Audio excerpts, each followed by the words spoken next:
புஷ்பேஷு ஜாதி புருஷேஷு விஷ்ணு நதிஷு கங்கா நகரேஷு காஞ்சி. இதுக்கு அர்த்தம் என்னென்னா, உலகத்திலேயே சிறந்த பூ ஜாதி, சிறந்த ஆண் விஷ்ணு, சிறந்த நதி கங்கா, சிறந்த ஊர் காஞ்சிபுரம்.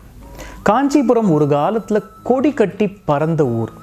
அந்த ஊரில் it was according to 4 divisions. அந்த ஊரே பிரிஞ்சிருந்தது. விஷ்ணு காஞ்சி, சிவ காஞ்சி, ஜீன காஞ்சின்னு அந்தந்த மதம் எப்படி அவங்க ப்ராக்டிஸ் பண்ணாங்களோ அதுக்கேற்ற மாதிரி இருந்தது. காஞ்சிபுரம்லேயே வந்து ரொம்ப ஒரு ஃபேமஸான கோவில் வந்து காஞ்சி வரதராஜர் கோவில். இது ஒரு திவ்ய தேசம். ஆழ்வார்கள் அங்கே போய் பாட்டு பாடியிருக்காங்க. அந்த கோவில் பிரசாதங்கள் ஏராளமாக இருக்குது. But what is interesting about one particular பிரசாதம் இஸ், இதோட குக்கிங் டெக்னிக்காக இருக்கட்டும், இதோட இன்க்ரீடியண்ட்டாக இருக்கும், இதோட ப்ராசஸிங்காக இருக்கட்டும், எதுவுமே நம்ம ஊர், அதாவது இந்தியாவை சார்ந்தது கிடையாது. க்யூரியஸாக இருக்கீங்கன்னு நினைக்கிறேன். So let's go and see what that recipe is.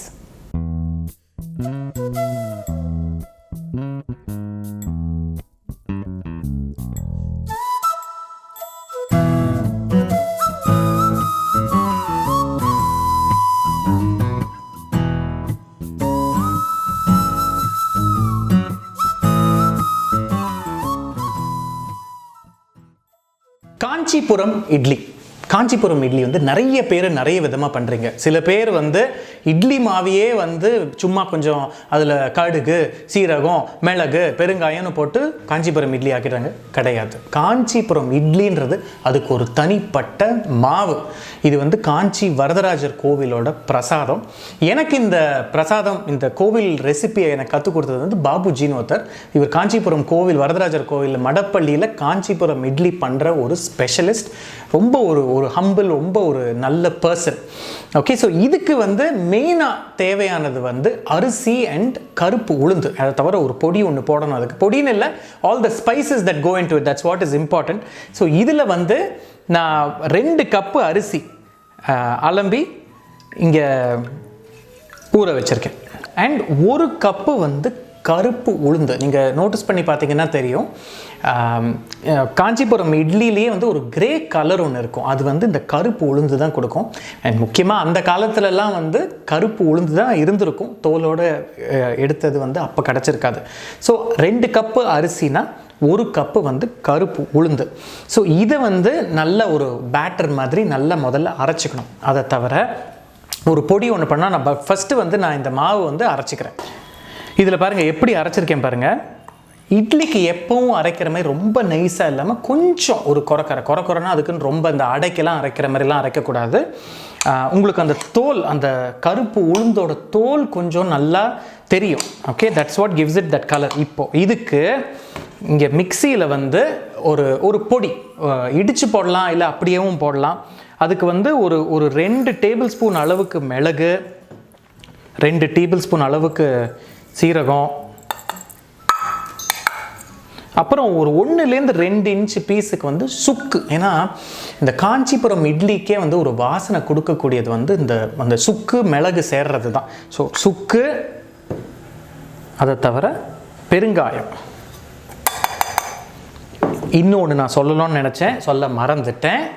இந்த மாவு நான் அரைச்சிருக்கேன் இல்லையா, 2 அரிசி 1 உளுந்து, அதோட ஒரு டீஸ்பூன் அளவுக்கு வந்து வெந்தயம், இதுவும் சேர்த்து அரைச்சது தான் இந்த மாவு. சரியா? ஸோ இந்த பொடியும் இப்போ நான் அரைச்சிக்கிறேன். இதில் இந்த பொடியை ஆட் பண்ணிக்கணும். கவலையே படாதீங்க, சுக்கு வாசனை கொஞ்சம் தூக்கலாக இருக்கிற மாதிரி இருந்ததுன்னா நல்லது, அவ்வளோ நல்லது. சுக்கு உடம்புக்கு it cools your body more then anything. போட்ட உடனே அப்படியே குப்புன்னு ஒரு வாசனை வரும். ஓகே, ஸோ இந்த ஸ்டேஜில் நம்ம என்ன பண்ணணும், இதில் உப்பு, ஓகே, கல் உப்பு யூஸ் பண்ணுறேன். ஏன்னா இதை வந்து கொஞ்சம் புளிக்க வைக்கணும். இதை வந்து நீங்கள் காலையில் நினச்சி அரைச்சிங்கன்னு வச்சுக்கோங்களேன், சாயங்காலம் ஒரு 3-4 ஹவர்ஸில் வந்து நீங்கள் இட்லி பண்ணிடலாம், டிபெண்டிங் ஆன் உங்கள் ஊர். இப்போ நீங்கள் ஃபாரினில் இதை பார்த்துட்ருக்கீங்க, உங்கள் ஊர் வந்து கொஞ்சம் குளிராக இருக்கும் அப்படின்னீங்கன்னா அவனில் நீங்கள் வச்சு புளிக்க வைக்கலாம். இதெல்லாம் வந்து சீட்ஸ் வெர்ஷன் நான் சொல்கிறது. இது வந்து கோவிலில் இப்படி பண்ண மாட்டாங்க. கொஞ்சம் நெய், நல்ல வாசனையாக இருக்கும், அண்ட் இதயம் நல்லெண்ணெய்.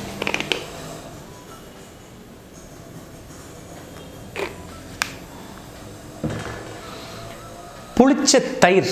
இது வந்து ஃபர்மெண்டேஷன் ப்ராசஸை வந்து இன்னும் கூட கொஞ்சம் ஃபாஸ்டாகும். ஸோ புளிச்ச தயிர் வந்து ஒரு 4 டேபிள் ஸ்பூன் அளவு வச்சுக்கோங்களேன். அதை தவிர கருவேப்பிலை இது போட்டு நல்லா மிக்ஸ் பண்ணிக்கோங்க. மாவு வந்து உங்களுக்கு நல்ல அந்த நீங்கள் தயிர், நல்லெண்ணெய், அப்புறம் நெய் ஆட் பண்ணதுக்கப்புறம் ஒரு மாதிரி தளன்னு இருக்கணும். அதுதான் அப்படி தான் இருக்கணும். இதை வந்து ஓவர் நைட் நீங்கள் புளிப்பு வச்சா தப்பே இல்லை. நான் இங்கே இன்ஃபேக்ட் புளிக்க வச்சுருக்கேன். உங்களுக்கு இங்கே பார்த்தீங்கன்னா தெரியும். இங்கே பாருங்கள் எவ்வளோ ஃப்ளஃபியாக இருக்குது பாருங்கள். இங்கே பாருங்கள், சரி, யூ see that? நல்லா பொங்கி அழகாக இருக்கு. அண்ட் அந்த புளிச்ச வாசனைக்கு ஒரு மேஜிக் இருக்கே. It's just amazing. அதுக்கு வந்து ஒரு டிஸ்கிரைபே பண்ண முடியாது. பட் அந்த புளிச்ச வாசனை இஸ் ஜஸ்ட் சம்திங். அங்கே கோவிலில் வந்து அவங்க பண்ணுறது வந்து குடலை இட்லி அப்படின்வாங்க. அதாவது மூங்கில் குடலை, பேம்பூ பாஸ்கெட், அதில் தான் பண்ணுவாங்க. ஏன்னா அந்த காலத்தில் நம்ம ஊரில், அதாவது இந்தியாவில் வந்து ஸ்டீமிங் இதுக்கான ஒரு யுட்டென்சிலே கிடையாது. இப்போ நமக்கு இட்லி குக்கர் இருக்குது, அந்த மாதிரிலாம் இருக்குது. பட் அந்த காலத்தில் மூங்கில் குடலையை வச்சு தான் அவங்க பண்ணியிருக்காங்க. அண்ட் அந்த ரெஃபரன்சஸ்லாம் பார்த்தீங்கன்னா காஞ்சிபுரமை சுற்றி ஒரு காலத்தில் வந்து மூங்கில் தோட்டம், மூங்கில் காடுகளாக இருந்திருக்கு. ஸோ திஸ் இஸ் என்ன சொல்கிறது, ஒரு லோக்கல் அடாப்டேஷன். ஸ்டீமிங்ன்ற டெக்னிக்கே வந்து it is South East Asian. So அங்கேருந்து வந்த ஒரு டெக்னிக் யூஸ் பண்ணி ஒரு கோவில் பிரசாதம். Then that is the beauty. Alright. So இங்கே நான் பாத்திரத்தை சூடு பண்ணுறேன். பாத்திரத்தில் தண்ணி வச்சுருக்கேன். ஓகே, வச்சு 2 டம்ளர். ஓகே, இதில் நம்ம மந்தார இலையை சுற்றணும். மந்தார இலை நீங்கள் போனீங்கன்னா எங்கே வேணால் அந்த நாட்டு மருந்து கடையில் கிடைக்கும் உங்களுக்கு. அப்படி இல்லைன்னா வாழை இலை யூஸ் பண்ணிக்கலாம். நீங்கள் கிழிச்சிட்டு இந்த கிளாஸ் இருக்குது பார்த்தீங்களா, இந்த கிளாஸை வந்து இப்படி சும்மா அந்த கிளாஸோட சர்க்கம்ஃபரன்ஸுக்கு போட்டு இப்படி லைன் பண்ணிக்கோங்க ஒரு பக்கம். ஓகே, இன்னொரு பக்கம் அதே மாதிரி இப்படி மடித்து இன்னொரு பக்கம்.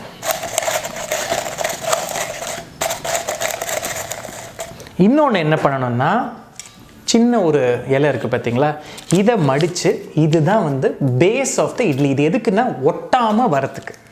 ஓகே, ஸோ அதையும் இங்கே போட்டுக்கலாம். கொதி வரப்போகுது இங்கே. இதில் இப்போது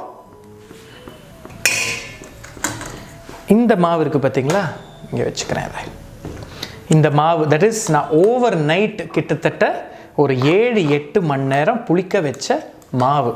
எல்லா பக்கம் கீழையும் சேர்த்து இப்போது இதில் மாவு.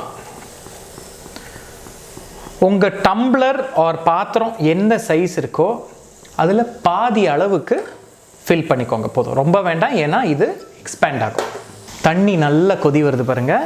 இந்த ஸ்டேஜில் இதை உள்ளே வச்சுக்கோங்க. இப்படி கொஞ்சமாக கம்மி பண்ணிக்கோங்க.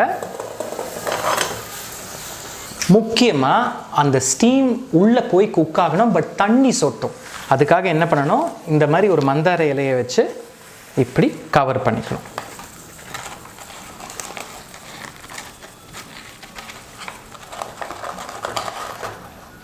பண்ணிவிட்டு கவர் பண்ணி குக் பண்ணிக்கணும். இது வந்து ரஃப்லி ஒரு 20 to 30 minutes ஆகும். இது எப்படி ரெடி ஆயிடுச்சுன்றது உங்களுக்கு இது ரெடியான உடனே காட்டுறேன். இங்கே பாருங்கள், இது வந்து கிட்டத்தட்ட ஒரு 20-25 மினிட்ஸ்க்கு மேலே நல்லா கொதிச்சிட்ருக்கு. And look at that. அந்த நம்ம அந்த மந்தார இலை வந்து ஒரு மாதிரி ஒரு லைட் க்ரீன் கலரில் இருந்தது. இப்போ பாருங்கள், அது கலர் வந்து மாறி இருக்கு. அண்ட் அந்த வாசனை, oh my God, look at that. So இது வந்து உங்களுக்கு எப்படி ரெடி ஆயிடுச்சு அப்படின்னு தெரியும்னா, நீங்கள் கொஞ்சம் அதை விலக்கி பார்த்தீங்கன்னா உங்களுக்கு தெரியும். மேலே வந்து அப்படியே ஒரு earthquake வந்த மாதிரி பொழந்திருக்கும். Okay, I'll show you that. இங்கே பாருங்க, அடுப்பு அணைச்சாச்சு. உங்களுக்கு இருங்க, நல்ல சூடு.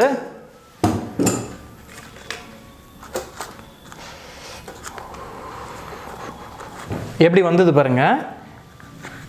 கொஞ்சம் ஆறணும் ஆனால், பட் லுக் அட் தட். எப்படி இருக்குது பார்த்தீங்களா?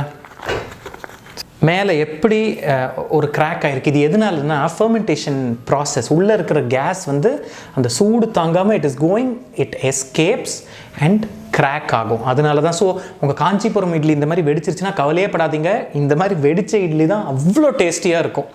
ஸோ நான் பண்ண மாதிரி பண்ணாதீங்க. எடுத்த உடனே அப்படியே இலையை ஓப்பன் பண்ணி கூல் டவுன் கொஞ்சம் பண்ணிவிட்டு எல்லா பக்கமும் கொஞ்சம் தடவிட்டு அப்படி எடுத்திங்கன்னா தானாக பியூட்டிஃபுல்லாக வரும். Look at that. சரி. அண்ட் இந்த இட்லிக்கு நிஜமாகவே ஒரு வாசனை அப்படின்னா அந்த புளிச்சது ஒன்று அண்ட் அந்த மந்தார இலை சேர்ந்து வரும்போது மிளகு, சீரகம், அந்த புளிச்ச வாசனை எல்லாம் இட் இஸ் ஜஸ்ட் மேஜிக்கல். நிறைய பேர் வந்து இதை சட்னி, சாம்பார் அதோடலாம் சாப்பிடுவாங்க. இது ஆக்சுவலாக அப்படியே சாப்பிட்லாம். அப்படி இல்லாட்டா வெறும் மிளகாத்தூள் நல்லெண்ணெயோடையோ இல்லை நெய்யோடையோ குழச்சி நீங்கள் சாப்பிட்டிங்கன்னா பிரமாதமாக இருக்கும். So go ahead, try this recipe. ஏன்னா இந்த மாதிரி கோவில் பிரசாதங்கள் இப்போ நம்ம கோவில் பிரசாதம்னு பேசுகிறோம், பட் அந்த காலத்தில் இது வந்து ஒரு அடாப்டேஷன். சவுத் ஈஸ்ட் ஏஷியாலேருந்து வந்த ஒரு டெக்னிக், ஃபர்மெண்டேஷன், ஸ்டீமிங், இதெல்லாம் நம்ம யூஸ் பண்ணி இன்னைக்கு காஞ்சிபுரம்கே பேர் போன ஒரு பிரசாதம் இது. So go ahead and try this recipe. Let me know, comment பண்ணுங்கள். இந்த மாதிரி உங்கள் ஊரில் வேறு யூனிக் பிரசாதம் இருந்ததுன்னா let me know. I'll be more than happy to feature it. Cheers.